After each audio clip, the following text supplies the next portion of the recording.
구독, 좋아요, 알림 설정 잊지 마시고 꾹 눌러주세요. 끝나지 않는 전쟁의 그림자 속에 살고 있는 한반도 정전 현실을 자각하며 자구뉴스는 인천 지부 소식을 시작으로 활기차게 출발합니다. 지난 6월 20일부터 24일까지 부평역 광장 등지에서 조직 간부와 회원들이 함께 6.25 전쟁 피난 음식 시식회 및 호국 안보 사진 전시회를 개최했습니다. 이날 보리주먹밥 등 피난민 음식을 마련해 시민들에게 나눠주며 전쟁의 참상과 분단의 아픔이 담긴 사진 전시를 통해 투철한 안보 의식을 고취했습니다. 지난 6월 5일 충북 옥천지회 회원들은 현충일을 맞아 군서면 상지리와 사양리 일대 태극기를 달지 않은 150여 세대 가정을 찾아가 직접 태극기를 달아주는 나라사랑 태극기 달기 운동을 전개했습니다. 주권의 소중함과 나라사랑의 의미를 되새기는 시간이었습니다. 대전지부는 지난 6월 14일 설동호 교육감, 정영순 전국여성협의회장 등 조직간부와 여성회원 200명이 참석한 가운데 자유회관 강당에 모여 여성시민아카데미를 열었습니다.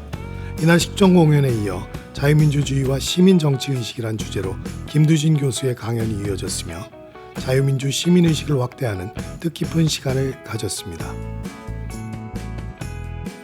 지난 6월 3일 세종 세롬동문회 회원들은 관내 독거노인, 장애인, 한부모 가정 15가구를 방문해 동네 행복지키기 봉사활동을 펼쳤습니다.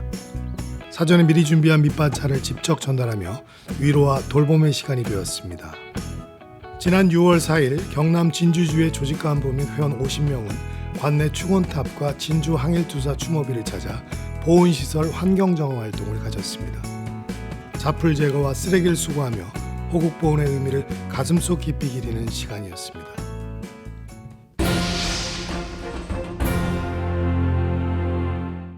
여러분들은 7월 27일이 무슨 날인지 아시나요? 바로 70여 년 전 한국전쟁이 발발했을 때 대한민국의 영토와 자유민주주의 수호를 위해 싸웠던 유엔군 참전의 날이자 한국전쟁 정전협정의 날입니다. 특히 우리나라가 오늘날까지 전 세계에서 유일한 분단 국가로 남을 수밖에 없었던 결정적인 이유가 바로 정전협정 때문인데요. 이번 시간에는 7.27 정전협정의 역사적 배경과 의미에 대해 전해드리겠습니다. 1950년 6월 25일 한국전쟁 발발 후 국군과 연합군은 개전 초기에는 낙동강 전선까지 밀렸으나 9월에 펼쳐진 인천 상륙작전의 대성공으로 전세를 역전시키며 전쟁의 승리를 눈앞에 두고 있었습니다. 하지만 그해 10월 중공군의 개입으로 연합군은 다시 후퇴를 거듭하였고 이후 양측은 일진일퇴의 공방 속에서 38도선 부근에서 대치하게 됩니다.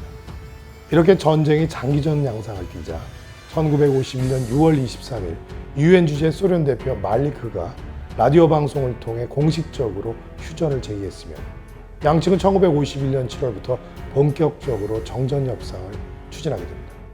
하지만 방공포로 석방, 포로교환 등의 협상이 진행되는 과정에서도 양측은 협상 후에 조금이라도 유리한 상황을 맞이하고자 각 전선에서 끊임없는 전투를 벌였습니다. 먼저 중부전선에서는 철원, 평광, 김하 지역을 잇는 요충지인 일명 철의 삼각지를 중심으로 대한민국과 북한은 한치의 영토라도 더 수복하고자 치열한 공방전을 벌여 수많은 희생자가 발생했습니다. 서부전선에서는 협상 장소인 판문점에서도 가까웠고 비옥한 농토로 예로부터 쌀의 생산량이 많은 지역으로 유명했던 황해도의 연백평야를 차지하기 위해 치열한 접전을 벌였습니다. 동부전선에서도 대한민국은 현재 통일전망대가 있는 강원 고성을 중심으로 미국 미주리함의 화력 지원을 받으며 북한군의 남하를 저지하고 있었습니다. 그렇게 치열했던 양측의 공방과 함께 협상 중단과 재개를 거듭한 결과 정전협정은 1953년 7월 27일 클라크 유엔 총사령관, 김일성 북한군 최고사령관, 그리고 펑더화이 중국 인민지원군 사령관이 협정문서에 서명함으로써 2년 7개월 만에 타결되었고 모든 전선에서의 포성은 멈추게 됩니다. 협정문은 한글, 영문 그리고 중문으로 작성되었고 서원과 전문 5조 63항, 부록 11조 26항으로 이루어져 있습니다. 내용은 협정의 체결과 목적부터 적용 범위가 기술된 전문, 정전의 구체적인 조치 등이 담겨 있습니다. 이로써 북한의 남침으로 시작된 한국전쟁은 세계 역사상 가장 길었던 정전 협상을 통해 3년 2개월 만에 종전이 아닌 정전으로 막을 내립니다. 하지만 당시 이승만 대통령은 이 나라를 분단하는 조건이 포함된 평화안이라는 것은 어느 것이건 수락할 수 없다고 말하며 서명을 거부합니다. 그렇기 때문에 이후 한국전쟁에 대한 종전선언이나 평화협정에 한국이 당사자에 해당하는지 여부가 논란이 되기도 하였지만 2018년 4월 27일 남과 북은 판문점 선언을 통해 한반도의 비핵화와 함께 한국전쟁의 종전선언과 평화체제 구축에 합의하며 논란을 불식시켰습니다.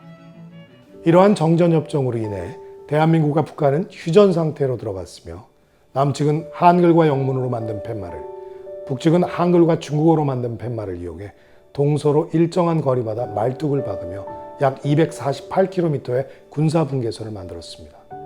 이러한 군사분계선을 따라 한반도의 남북 각각 2km씩 총 4km의 폭을 형성한 비무장지대가 생기게 됩니다. 오늘날 우리가 DMZ라고 알고 있는 이곳은 한국전쟁 이후 대한민국과 북한의 군사적 완충지대 역할을 하며 여전히 우리 민족의 가슴 아픈 역사로 남아 있습니다. 오늘은 한국전쟁의 정전협정에 대해 알아보았습니다. 협정이 체결된 이후 약 70년의 세월이 흘렀지만 남과 북은 여전히 종전이 아닌 정전 상태입니다. 이것이 우리가 정전협정을 기억해야 하는 이유입니다. 한반도 정전체제는 승자도 패자도 없는 전쟁의 결과임을 냉정하게 인식하고 한반도가 분단의 대립과 갈등을 상징하는 공간에서 평화와 통일을 향한 협력의 공간으로 하루빨리 전환되길 염원해 봅니다. 지난 7월 26일은 중복이었습니다. 삼계탕 한 그릇씩 드셨나요? 쉽게 지치기 쉬운 요즘 체질에 따라 몸에 좋은 건강 음식을 챙겨보시는 건 어떨까요?